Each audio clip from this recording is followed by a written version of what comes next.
গত ৪৮ ঘণ্টায় বিশ্বের বিভিন্ন দেশে নতুন করে রাজনৈতিক অস্থিরতা, সামরিক হামলা ও সামাজিক বিশৃঙ্খলা দেখা দিয়েছে।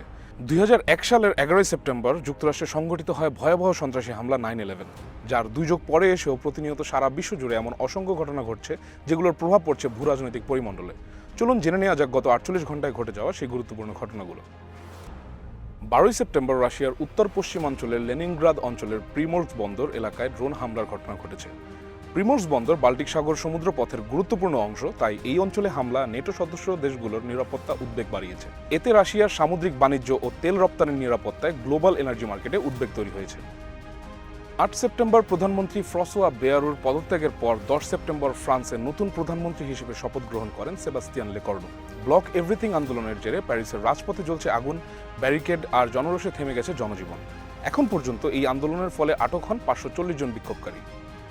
১০ সেপ্টেম্বর আমেরিকার আরএম শহরের ইউটা ভ্যালি বিশ্ববিদ্যালয়ে outdoor debate America comeback tour বিতর্ক অনুষ্ঠানে যুক্তরাষ্ট্রের প্রভাবশালী ডানপন্থী রাজনৈতিক কর্মী ও বিশ্লেষক চার্লি কার্কের ঘাড়ে হঠাৎ একটি গুলি লাগে। পরে হাসপাতালে চিকিৎসাধীন অবস্থায় মারা যান তিনি।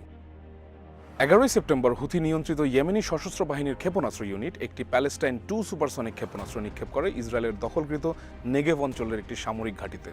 সশস্ত্র বাহিনীর মুখপাত্র ব্রিগেডিয়ার জেনারেল ইয়াহিয়া শারি এক বিবৃতিতে এই অভিযানটিকে সফল হিসেবে বর্ণনা করেছেন এবং এই হামলার ফলে বহু ইসরায়েলি বসতি স্থাপনাকারী আশ্রয় কেন্দ্রে পালিয়ে যেতে বাধ্য হয়েছে।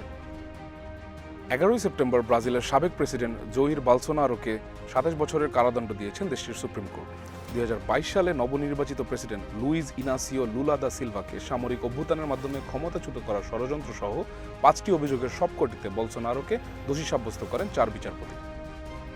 ১১ সেপ্টেম্বর এক বিরল কূটনৈতিক পদক্ষেপে যুক্তরাষ্ট্র জাতিসংঘ নিরাপত্তা পরিষদের বাকি ১৪ সদস্যের সঙ্গে একমত হয়ে ৯ সেপ্টেম্বর দোহায় ইসরায়েলের বিমান হামলার নিন্দা জানিয়েছে।